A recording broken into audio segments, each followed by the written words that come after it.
Hello दोस्तों, स्वागत है आपका मेरे चैनल स्टडी टाइम में, जहां मिलेंगे आपको डेली करंट अफेयर्स। आज है 2 सितंबर और 2 सितंबर के करंट अफेयर्स के लिए इस वीडियो को पूरा देखिए। साथ ही आप इस वीडियो का पीडीएफ मेरे टेलीग्राम ग्रुप से डाउनलोड कर सकते हैं। टेलीग्राम ग्रुप का लिंक मैंने डिस्क्रिप्शन में दे रखा है, तो चलिए शुरू करते हैं। पहला क्वेश्चन है, हाल ही में डीआरडीओ ने किसकी अध्यक्षता में प्रयोगशालाओं के चार्टर की समीक्षा के लिए समिति गठित की है? इसका सही उत्तर है वी गोपाल राम राव। इनकी अध्यक्षता में प्रयोगशालाओं के चार्टर की समीक्षा के लिए डीआरडीओ ने समिति गठित की है। चलिए डीआरडीओ के बारे में बात करते हैं। इसका पूरा नाम है defence research and development organisation. इसकी स्थापना 1958 में हुई थी और इसका मुख्यालय नई दिल्ली में है। वर्तमान अध्यक्ष हैं जी सतीश रेड्डी। वर्तमान में इनका कार्यकाल खत्म हो चुका था, लेकिन 2 वर्ष के लिए इनकी कार्य अवधि को बढ़ाया गया है और इसका मोटो है बलस्य मूलम विज्ञानम। चलिए अगले क्वेश्चन की तरफ चलते हैं। किस बैंक ने Brandon human capital management excellence award 2020 जीता है? इसका सही आंसर है ए एसबीआई।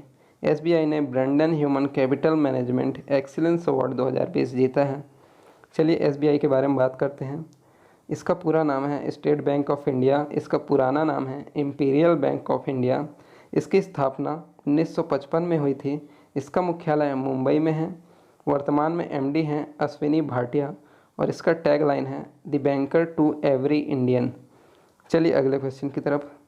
हाल ही में आरओ ट्रेन सेवा की शुरुआत कहाँ से हुई है? इसका सही आंसर है बेंगलोर। बेंगलोर से आरओ ट्रेन सेवा की शुरुआत हुई है। चलिए इसके बारे में बात करते हैं। आरओ का पूरा नाम है रोल ऑन रोल ऑफ। यह कर्नाटक के बेंगलोर के नीलामंगला से महाराष्ट्र के सोलापुर तक इसकी शुरुआत की गई है। ये है आरओ ट्रेन। इस ट्रेन के वैगन्स में ट्रक लोडेड हैं, इसलिए इसका नाम roll on roll of train रखा गया है। इससे सड़क दुर्घटनाओं में कमी आएगी। चलिए अगले क्वेश्चन की तरफ। हाल ही में किस आईआईटी ने संस्कृत में प्राचीन विज्ञान पढ़ाने के लिए नया पाठ्यक्रम पेश किया है? इसका सही आंसर है आईआईटी इंदौर। आईआईटी इंदौर ने संस्कृत में प्राचीन विज्ञान पढ़ाने के लिए पाठ्यक्रम पेश किए हैं। चलिए अगले क्वेश्चन की तरफ। किस संगठन द्वारा जारी रिपोर्ट के अनुसार मनरेगा श्रमिकों द्वारा अर्जित आय दुगनी हो चुकी है? इसका सही आंसर है बी क्रिसिल। क्रिसिल के द्वारा जारी रिपोर्ट के अनुसार मनरेगा श्रमिकों द्वारा अर्जित आय दुगनी हो चुकी है। चलिए क्रिसिल के बारे में जानते हैं। क्रिसिल एक वैश्विक विश्लेषणात्मक कंपनी है जो रेटिंग, अनुसंधान और नीति सलाहकार सेवाएं प्रदान करती है। इसका पूरा नाम है credit rating information services India limited. इसकी स्थापना 1987 में हुई थी। इसका मुख्यालय मुंबई में है। वर्तमान में एमडी और सीईओ हैं आशु सुयश। चलिए अगले क्वेश्चन की तरफ। हाल ही में केंद्र सरकार ने उड़ान योजना के तहत कितने नए मार्गों की अनुमति दी है? इसका सही आंसर है 78। उड़ान योजना की शुरुआत 2016 में हुई थी। उड़ान योजना का पूरा नाम है उड़े देश का आम नागरिक। यह योजना ऐसे एयरपोर्ट्स जो कि कभी यूज़ नहीं होते थे या बहुत कम यूज़ होते थे, इन पर सस्ती दरों में फ़्लाइट्स की शुरुआत की गई है, जिससे वर्तमान में आम नागरिक भी उड़ सके। चलिए अगले क्वेश्चन की तरफ चलते हैं। किस देश ने भारत के ग्रामीण किसानों को जोड़ने के लिए कृषि ऋण व्यापार मंच एग्रीओटा की शुरुआत की है? इसका सही आंसर है संयुक्त अरब अमीरात। संयुक्त अरब अमीरात ने एग्रीओटा की शुरुआत की है, जिससे ग्रामीण किसानों को व्यापार मंच का ऋण प्राप्त हो सकेगा। चलिए इसके बारे में जान लेते हैं। इसका उद्देश्य किसानों की आर्थिक मदद करना है। संयुक्त अरब अमीरात की राजधानी है अबू धाबी। इसके वर्तमान राष्ट्रपति हैं शेख खलीफा बिन जायद अल नाहयान और इसकी मुद्रा है यूएई दिरहम। चलिए अगले क्वेश्चन की तरफ। हाल ही में मुस्तफ़ा अदीब किस देश के नए प्रधानमंत्री नामित हुए हैं? इसका सही आंसर है बी लेबनान। लेबनान के नए प्रधानमंत्री बने हैं मुस्तफ़ा अदीब। हाल ही में लेबनान बहुत ही चर्चा में रहा है क्योंकि इसकी राजधानी बेरूत में ब्लास्ट हुआ था। इसके बाद इसके प्रधानमंत्री ने इस्तीफ़ा दे दिया था। चलिए लेबनान के बारे में बात करते हैं। इसकी राजधानी है बेरूत और इसकी मुद्रा है लेबनानी पौंड। चलिए अगले क्वेश्चन की तरफ। हाल ही में कमज़ोर वर्ग की महिलाओं के लिए किस राज्य की सरकार ने घर की साइटें पंजीकृत करने की घोषणा की है? इसका सही आंसर है आंध्र प्रदेश।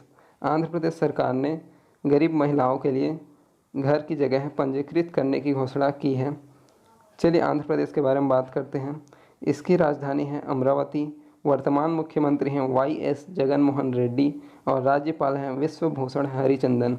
हाल ही में लॉन्च हुई कुछ योजनाएं हैं: मोबाइल हैंड वॉश सुविधा स्टेशन, जगन्ना विद्या दिवेना योजना, नवरन नालू पेद लांद्रिकी योजना, और हाल ही में लॉन्च हुई कुछ ऐप हैं निगाह ऐप और कोविड फार्मा ऐप।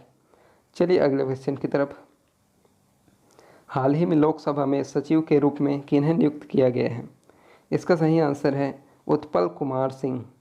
इन्हें लोकसभा के नए सचिव के रूप में नियुक्त किया गया है। चलिए अगले क्वेश्चन की तरफ। हाल ही में जार बॉम्ब को किस देश द्वारा विकसित किया गया है? इसका सही आंसर है ए रूस। रूस द्वारा जार बॉम्ब को विकसित किया गया है। तो हाइड्रोजन बॉम्ब और परमाणु बॉम्ब में क्या अंतर होता है? यह जार बॉम्ब एक हाइड्रोजन बॉम्ब है। हाइड्रोजन बॉम्ब नाभिकीय संलयन पर कार्य करता है, जबकि परमाणु बॉम्ब नाभिकीय विखंडन पर कार्य करता है। चलिए रूस के बारे में बात कर लेते हैं। इसकी राजधानी है मॉस्को। वर्तमान राष्ट्रपति हैं व्लादिमीर पुतिन और रूस की मुद्रा है रशियन रूबल। चलिए अगले क्वेश्चन की तरफ। हाल ही में सी प्लेन नामक सेवा कहाँ शुरू की गई है? इसका सही आंसर है सी गुजरात। गुजरात में सी प्लेन सेवा शुरू की गई है। चलिए गुजरात के बारे में बात करते हैं। गुजरात की राजधानी है गांधीनगर। इसके वर्तमान मुख्यमंत्री हैं विजय रूपानी और राज्यपाल हैं आचार्य देवव्रत। गुजरात के बारे में बात कर लेते हैं कुछ योजनाओं की। गुजरात में सोलर रूफ इंस्टॉलेशन में पूरे देश में नंबर 1 पर रहे हैं। गुजरात पुलिस टेज़र गन का उपयोग करने वाली पहली पुलिस है। टेज़र गन से इलेक्ट्रिक शॉक दिया जा सकता है। साथ ही सुजलाम सुफलाम जल संचय अभियान भी गुजरात में चल रहा है और उम्बारे आंगनबाड़ी नामक पहल शुरू की गई है। चलिए अगले क्वेश्चन की तरफ। हाल ही में IPL के अगले 3 सत्रों के लिए आधिकारिक रूप से भागीदार कौन बने हैं? इसका सही आंसर है बी अनअकैडमी। अनअकैडमी एक एकेडमिक संस्था है जो कि IPL के अगले 3 सत्रों के लिए आधिकारिक रूप से भागीदार बन गए हैं और IPL का नया टाइटल स्पॉन्सर है ड्रीम 11। चलिए अगले क्वेश्चन की तरफ। हाल ही में फिडे ऑनलाइन शतरंज ओलंपियाड का विजेता कौन बना है? इसका सही आंसर है भारत और रूस दोनों। ये प्रतियोगिता ऑनलाइन आयोजित की गई थी, जिसमें इंटरनेट की वजह से यह मैच प्रभावित हुआ था, जिसमें अंतिम रूप से भारत और रूस दोनों को संयुक्त विजेता घोषित किया गया है। चलिए अगले क्वेश्चन की तरफ। हाल ही में किस ऑटोमोबाइल कंपनी ने वर्चुअल रेसिंग चैंपियनशिप लॉन्च की है? इसका सही आंसर है डी वोक्सवैगन। इसको वोक्सवैगन भी बोलते हैं। यह एक जर्मन ऑटोमोबाइल कंपनी है। चलिए अगले क्वेश्चन की तरफ। हाल ही में पुरुषोत्तम राय का निधन हुआ है, यह कौन थे? इसका सही आंसर है सी एथलेटिक कोच। यह एक एथलेटिक कोच थे। हाल ही में इन्हें द्रोणाचार्य अवार्ड के लिए भी चुना गया था, जिनके कुछ समय पहले ही इनकी मृत्यु हो गई। अगर आपको ये वीडियो पसंद आया तो कृपया लाइक कीजिए, अपने दोस्तों के साथ शेयर कीजिए और ऐसे ही करंट अफेयर अपडेट्स के लिए इस चैनल को सब्सक्राइब कीजिए।